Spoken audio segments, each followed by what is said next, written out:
And we're joined by Gavin Dew, the new candidate in the riding of Kelowna Mission. After a little more turmoil in your party, Alexander Wright got the boot, and then you step in. Open it up for me. Why should people be thinking about voting for you, Gavin? Well, yeah, look, I'm really excited to be running in Kelowna Mission with the BC Conservatives. It's where I live. It's where we've got a family business nearby. So it's an exciting time for us to be running here. But I think most importantly, what we need to look at is where the province is at today. I think anybody who's paying attention knows that our province is in crisis, that we've got an NDP government that is showing itself to be less and less effective at running the province. They've got their, band-aids on a shotgun wound when it comes to addressing issues for the fruit growers. They've got all kinds of serious issues happening, and it's time for a change in government. Right now, you were, a few years back, running for the leadership of what was then the BC Liberal Party, now BC United. And now here you are gunning against them. Look, I think things have changed. I think what's happened is there's been a realignment within what we call the Free Enterprise Coalition, which is really the folks that don't want the NDP to run the province into the ground.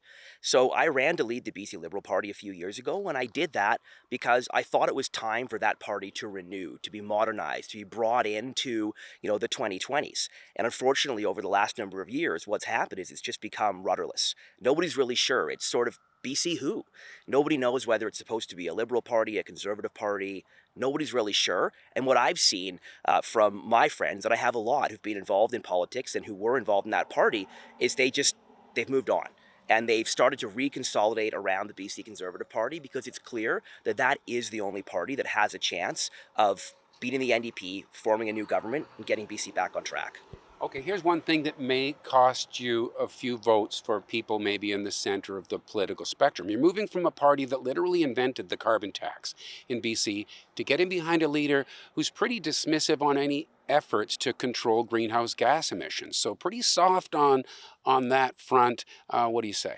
Look, the environment's a really, really important issue. And I think that, what we need to do is we need to get away from this really stark, divisive approach around climate. I think what you end up with is people feeling as if they're being told that if they don't listen, if they don't adhere to every single thing being said by one side, they're bad people.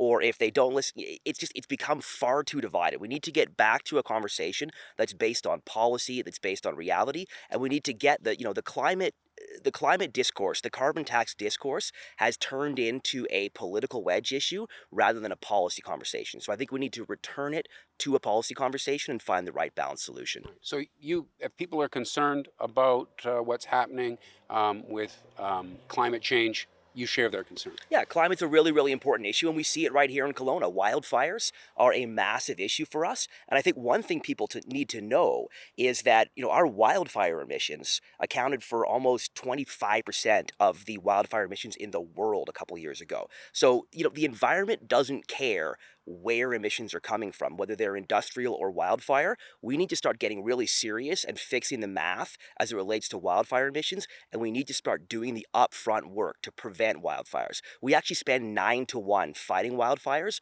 versus addressing them proactively, so we've got to get serious about that. So this upstart new BC Conservative Party has kind of stumbled a bit out of the starting blocks, candidates coming and going, and that's one of the reasons you're standing here right now.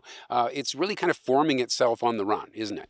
I think that's a really fair statement, right? I mean, the language I've been using is that it's time to start sifting through the ashes of our old home as the Free Enterprise Coalition and start putting up scaffolding around our new home.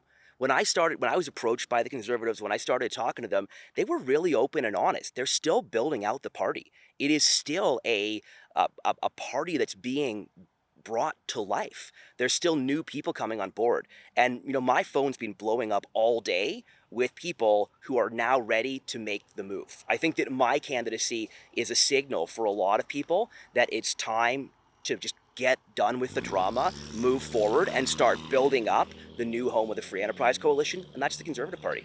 So when you're not politicking, you and your wife run a play area for kids. Yeah, we run an indoor playground called Play Area. That's one of our family businesses. I've also been very involved in doing a lot of major projects work, some tech work, but that's a really exciting one. Right. For us, we've got a 6-year-old and a 3-year-old, and our observation is that there's just not enough for kids to do. I mean, that's a bigger policy conversation around how we make sure that we equip Kelowna and the Okanagan for the influx of young families that are coming here, for quality of life, for affordability, for opportunity. Yeah. But we wanted to help address that in our own way through our own small business. So when you see all these kids running around your place, are there any similarities between that and the BC legislature? It's funny. I feel like becoming a parent has made me better equipped to be in business and in politics. I will share this. We're opening the slime zone soon at Play Area, and I feel like it's sort of a funny metaphor, because I do think, in all seriousness, my big worry about this election is you've got a bunch of people who have been on the same side and who will be on the same side and who share many of the same beliefs, but now they're stuck in this weird, awkward situation where they're beating the stuffing out of each other. And the more that they do that, and the more that the adults don't take charge and say, calm down, everyone, the more scar tissue that creates, and the harder it becomes to reunify a bunch of people that ultimately ought to be on the same side, trying to make BC better. Thanks for your time, Gavin Dew. Thank you. And thank you for watching Kelowna Now.